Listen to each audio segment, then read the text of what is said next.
כמה צעדים קטנים והקוני שלכם מוכן לפעולה. עם פתיחת הקופסה, תגלו את קפסולות הריח של קוני ואת ערכת החיבור לחשמל. כל מה שנדרש כדי להתחיל ליצור את האווירה המושלמת. חברו את קוני לחשמל.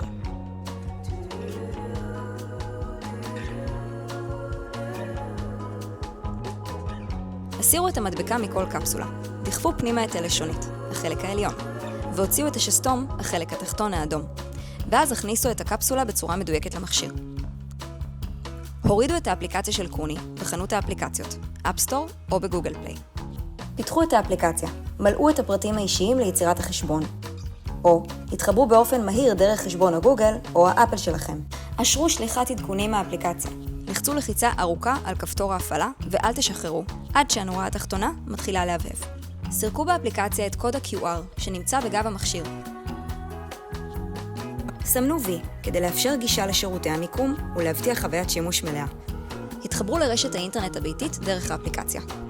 שימו לב שכל הקפסולות הוכנסו למכשיר כראוי. המתינו 60 שניות.